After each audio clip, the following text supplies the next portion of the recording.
a dusty, forgotten village named San Miguel del Rio, where the wind stirred the dust and left it suspended, as if time refused to advance. In one of those streets, where houses seemed held together more by faith than by bricks, lived Miriam, a young woman who had learned to survive since childhood. She barely remembered her mother's face, and of her father only rumors remained, a man who one day promised to return and never did. Miriam knew nothing of luxury, but understood the value of hard work. Every morning, before the sun crossed the mountains, she lit her small clay oven, which she herself had rebuilt with her own hands. She did it in silence, accompanied only by the sound of the fire and the birds waking on the roof. Her bread wasn't perfect, but it had something different about it. Those who tasted it said it tasted of comfort, of warm hope in the midst of cold. On the other side of the village lived Elias, a young man with a serene gaze and strong shoulders, raised by an elderly priest who had taken him in as an abandoned baby at the temple gates. From him he learned to read, to pray, and not to give up when life got tough. Elias worked wherever he could, carrying sacks at the mill, cleaning corrals, or repairing roofs, but what he truly loved was helping at the communal oven. This was the place where people brought their dough to bake. There, amidst flour, firewood, and smoke, he met Miriam. The first day he saw her, she was covered in flour up to her hair, her hands red from the fire, and her eyes shining with weariness. "Can I help?" he asked with a timid voice. "If you want, but I have nothing to pay you with," she replied without looking up. "I didn't come to get paid, I came to learn," he said, smiling. From then on, every dawn found them together, she kneading, he blowing on the embers or arranging the firewood. They didn't talk much. In the silence, their hands said more than words. Both had one thing in common, the faith of those who have lost everything but continue to believe. Little by little, a dream was born between them. They wanted to open their own small bakery, a place where bread would not only feed the body, but also the soul. "We will call it the Hope," Miriam said one afternoon, looking at the fire, "because that is what has sustained us, and every first bread of the day will be for those who cannot pay for it," Elias added. "Thus, what God gives us, we will share." But dreams in San Miguel were not easily baked. In the same village lived Reuben, the son of the richest merchant. He was young, well-dressed, with expensive perfume and words full of arrogance. Every time he passed by the communal oven, he laughed at the sight of them working. "Look at them, two poor people believing that faith is edible," he would say between laughs. Elias would only lower his head, but Miriam met his gaze. "At least faith doesn't rot, Reuben," she replied calmly, "not like pride." People would laugh quietly. Deep down, everyone knew Reuben was right. Life was hard, and the poor rarely managed to get ahead, but they also knew that Miriam and Elias's dignity could not be bought. Months passed. The two young people worked tirelessly, selling bread in the square, saving every cent. Sometimes they ate only a piece of what wasn't sold.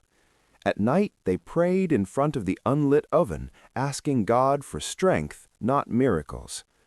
One night, the wind blew fiercely. Elias looked at the almost extinguished flames and said, "Sometimes I think God stays silent for too long." Miriam looked at him in silence. Then she murmured, "Maybe that silence is to see if we still believe." Her words hung in the air, and the fire reignited with a spark that the wind had kept alive. That same night, unknowingly, destiny began to move its pieces. At dawn, when Miriam opened the communal oven door, she found a folded note between the bricks. It was written in a fine, different hand and said, "When bread is made with faith, God multiplies it. Do not stop kneading." It had no signature, only a small cross drawn at the end. Miriam looked at Elias with tear-filled eyes. "Do you think it was Father Mateo?" she asked. "I don't know," he replied, "but whoever it was knows our prayers." From that day on, every bread that came out of the oven seemed different to them, lighter, more golden. And the people of the village began to say that Miriam and Elias's bread had something special. Some said it was the oil, others the secret of the fire. But they knew the truth. It was faith that made it different. The rumor spread throughout San Miguel. Neighbors would come at dawn just to buy a piece from them. Some did it out of hunger, others out of curiosity. Even Ruben, the arrogant merchant, appeared one morning, feigning indifference. "Give me one of those miraculous breads," he said mockingly. "Let's see if it changes my luck." Miriam handed it to him without a word. "It won't change your luck, Ruben, but it might change your heart," Elias replied. Ruben let out a laugh, but deep down something stirred in his chest. That calm, that peace in their eyes disconcerted him. That night, as Miriam closed the oven, she said, "Did you notice, Elias? We sold everything today." "Yes, but it wasn't because of the bread," he replied with a smile. "It was because of what people feel when they taste it." Miriam sighed. "Then what we do makes sense." "Of course," said Elias. "God gives us dough every day. All we have to do is not let it harden." They both laughed in silence, without imagining that the real test had not yet arrived. The oven fire slowly died down as the smoke ascended like an invisible prayer to the sky. The following weeks were hard.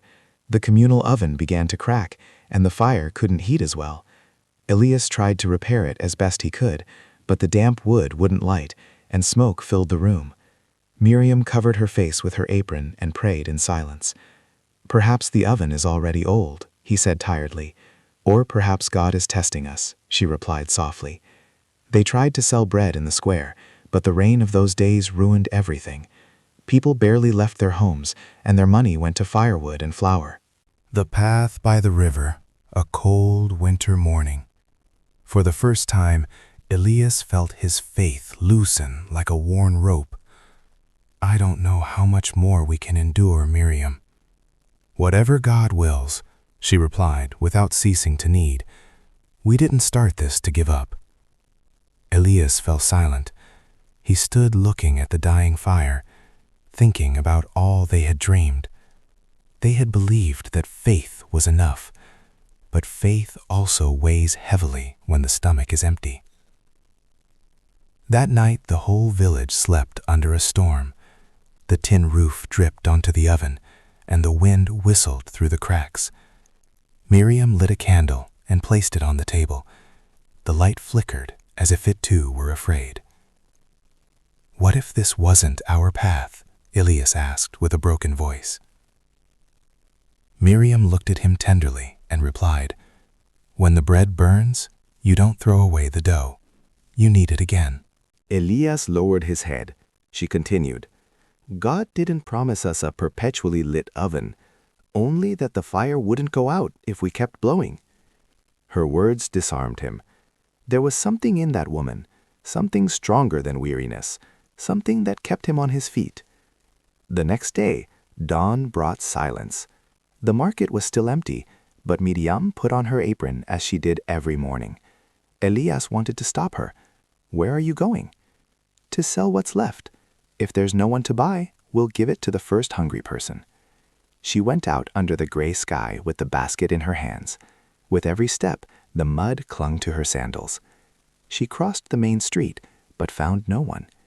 Just as she was about to turn back, she saw an old woman sitting by the well, trembling in the rain. Miriam approached and offered her the bread.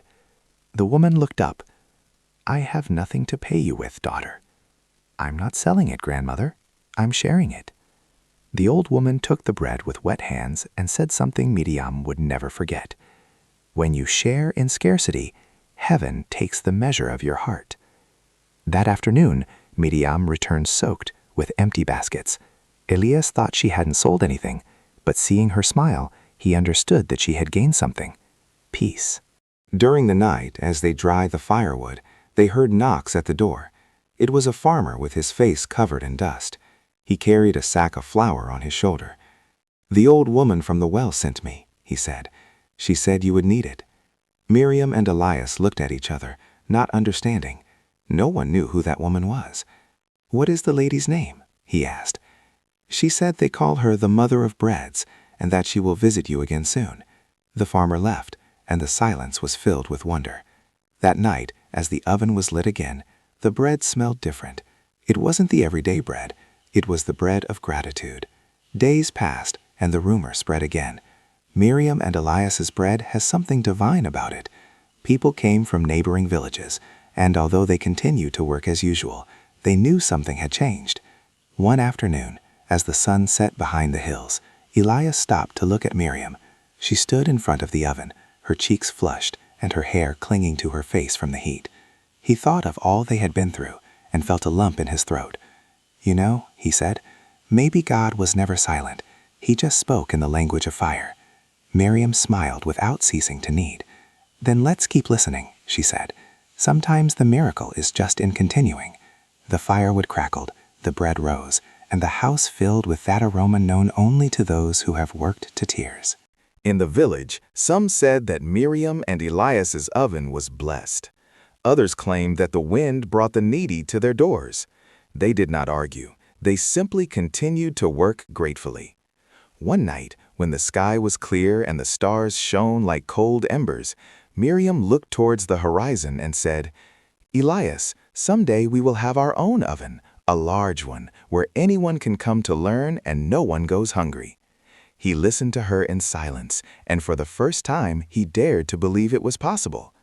What neither of them knew was that this wish, spoken in the warmth of the embers, would soon be put to the test, because before every dawn, the darkest night always arrives. Winter came early to San Miguel. The mornings became colder, and Miriam and Elias's hands cracked from the flour and the wind. The oven resisted, but they had less and less strength. One dawn, as they gathered firewood by the road, they saw a figure in the distance, covered with a gray shawl. She walked slowly, leaning on a wooden staff. As she approached, the woman looked up. Her eyes were dark, but shone as if they held centuries of stories.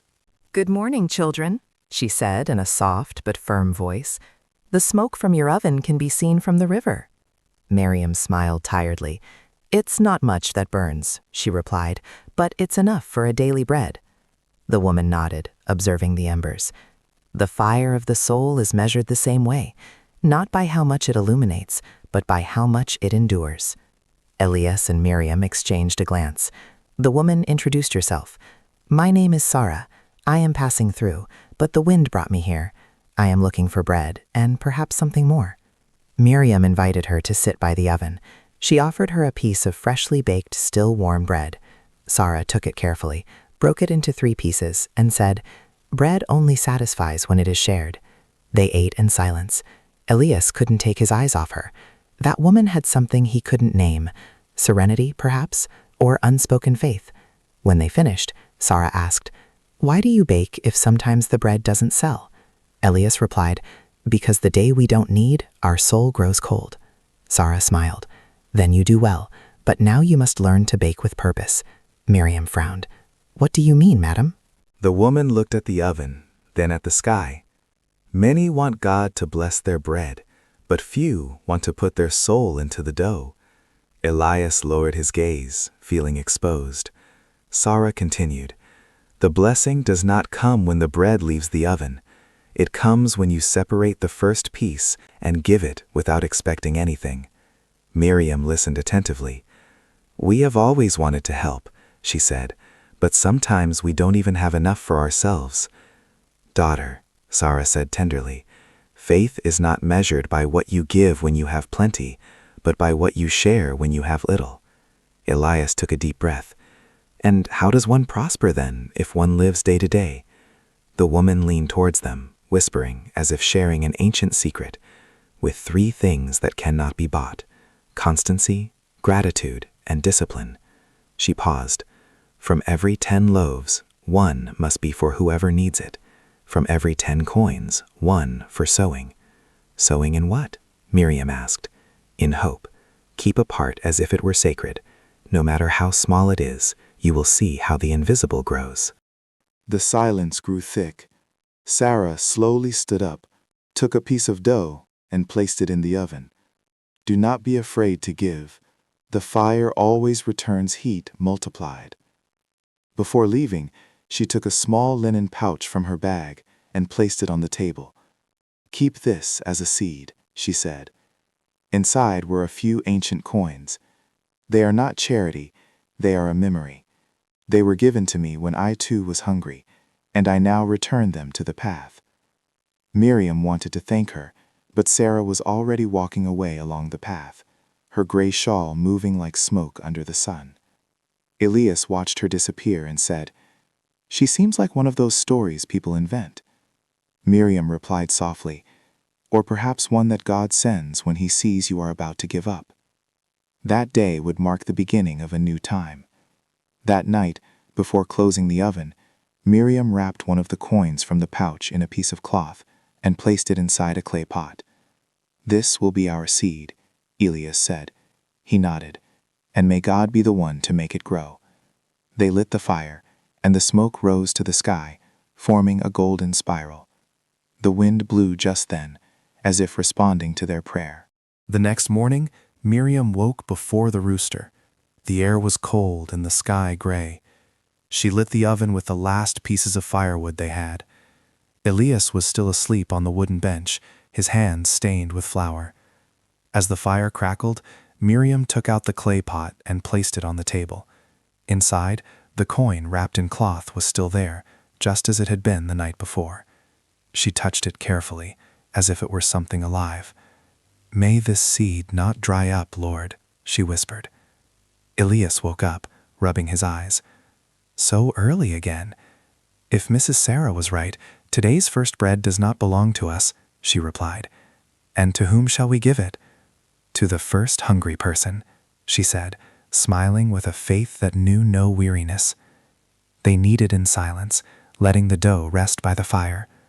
When the first bread was ready, Miriam wrapped it in a clean cloth. Just then, they heard knocking at the door. It was an old man who had come from the road, covered in dust, with broken shoes and sad eyes. "Forgive the inconvenience," he said. "I haven't eaten in 2 days." Miriam did not hesitate. She handed him the warm bread without a word. The man held it in his hands and for a moment seemed not to know what to do. Then he kissed it as if it were a treasure. "May heaven bless you," he said before leaving. Elias slowly closed the door. "Now we're out of bread," he murmured with a tired smile. "No," said Miriam. "Now the oven has a soul." That day, without knowing why, the fire burned stronger. The bread rose better. The smell spread all the way to the square. And before noon, 3 neighbors knocked on the door to buy. "They say your bread has something special," commented a woman, "that it brings peace." Miriam and Elias looked at each other without saying anything. They continued working. Every night, when counting the coins, they set one aside for the clay pot. It was little but constant, and little by little the pot filled up. Weeks passed and the rumor spread throughout San Miguel again. Some came to buy bread, others just to see the young people from the oven. They work with faith, they said, and where they once mocked, they now admired. But the test returned, as it always does when one begins to believe. One day, the rain washed out the road to the mill, and flour became scarce. Prices rose, the village ovens went out. Only Miriam and Elias's remained lit. "We don't have enough flour," he said worriedly, "barely enough for 3 loaves." Miriam looked at the pot and took out the coin wrapped in cloth. "Then let's make 2 to sell and 1 to give." Elias looked at her in disbelief. "Give? We'll be left with nothing." She smiled. What if the miracle begins when one stops calculating? Reluctantly, he agreed. They kneaded the little flour they had left and baked 3 golden pieces. They left the first one on the table wrapped in a cloth. Shortly after, someone knocked on the door again. It was a woman with a child in her arms, soaked by the rain. "I lost my house in the storm," she said. "I'm just looking for something warm for my child." Miriam handed her the bread without hesitation. The woman took it, crying, "Thank you, daughter. I have no way to pay." "It's not necessary," Miriam said. "The bread that is given returns." And so it was. The next day, a passing merchant arrived seeking refuge from the bad weather. He tried their bread and asked if he could take some pieces to the neighboring city. A week later, he returned with more flour and an offer. "Your bread sells itself. I want to take it to the San Mateo fair." From then on, every batch that came out of the oven brought a new destiny. And every day, Miriam and Elias set aside their tithe of bread and their seed coin, just as Mrs. Sada had taught them. The oven never went out again. The neighbors said the fire lit itself at dawn. No one could explain it, but everyone felt it. There was something sacred in that place. One night, while counting the coins from the pot, Elias looked at the metallic shine and said, "I never thought that giving so much would bring so much abundance." Miriam replied with a calm that seemed to come from heaven. "The secret is not how much you give, but how much love you put into it when you give." They both gazed at the lit oven. The fire danced, casting shadows on the wall. It seemed as if the smoke drew a familiar face with a gray shawl, moving to the rhythm of the flames. Elias squeezed Miriam's hand. "Do you see her?" he whispered. "Yes," she replied without fear. "Mrs. Sarah is reminding us that fire returns warmth." The wind blew, the flame grew, and the oven roared as if it had a voice. At that moment, they understood that the miracle had not arrived. The miracle already lived within them. Years passed, and Miriam and Elias's oven became the heart of the neighborhood. Every dawn, golden smoke rose to the sky like a prayer that the wind carried far away. The neighbors said their bread had something that couldn't be bought: peace. Elias, now with gray hair, counted the coins every night with a smile. The clay pot where they kept the seed was almost full, and Miriam, though her hands were marked by work, continued kneading as if praying with her fingers. One afternoon, as the sun set behind the rooftops, someone knocked on the door. Elias opened it, and there, standing, was a man with a downcast gaze and dirty clothes. He recognized him immediately. It was Ephraim, the one who years ago had mocked them in the market, who said that faith was for the poor and that dreams brought no food. But he was no longer the same. His hands trembled, his voice cracked. "I don't come to ask for bread," he said. "I come to ask for forgiveness."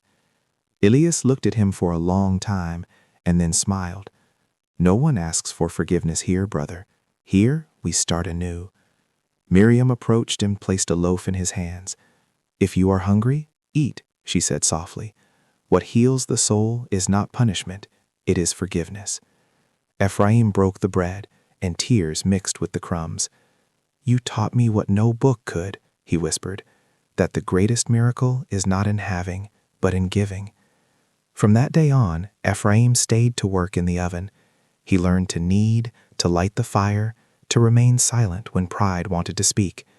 And it was he who one morning, while sifting flour, said with a trembling voice, "Have you noticed that we haven't bought firewood in months?" Elias looked at him strangely. "What do you mean?" "The oven never goes out," Ephraim replied. "Every time we come, it's already lit." Mariam observed them in silence, and then looked at the sky. The smoke rose like a luminous column. "God's fire does not go out," she said tenderly. "It lives in the hands that work with faith." And so it was. The workshop they called House of Dawn became a refuge for many. Orphans, widows, men without direction arrived. All found bread and purpose. Elias taught the trade. Miriam fed souls. And Ephraim proudly repeated, "Where there was mockery, today there is blessing." Over the years, the oven became a symbol of the neighborhood. Children said the embers had a soul, and the elders assured that upon tasting that bread, their hearts were calmed.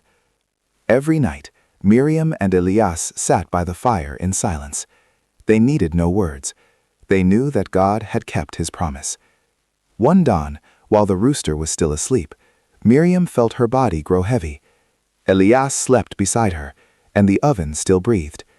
She took her old notebook, the one where she had written every teaching, and on the last page, she wrote in crooked letters, "The miracle is not in the bread, but in the love with which it is kneaded.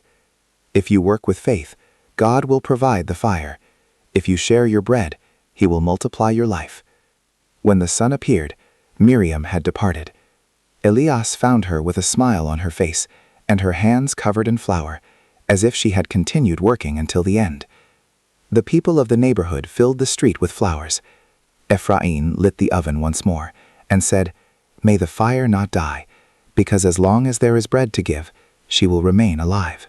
From then on, every new apprentice touched the old clay pot before starting the day and said softly, "Thank you for this bread, Lord. Thank you for reminding us that miracles are born of effort and faith."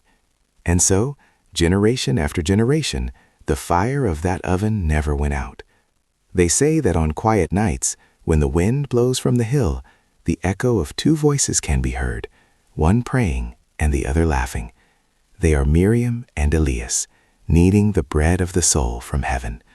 And you who listen to this story, remember, the miracle you await may be right in your hands. It only needs faith, work, and heart. If this story touched your soul, share this video. Leave your amen in the comments and subscribe, because as long as someone believes, transforming stories will continue to live.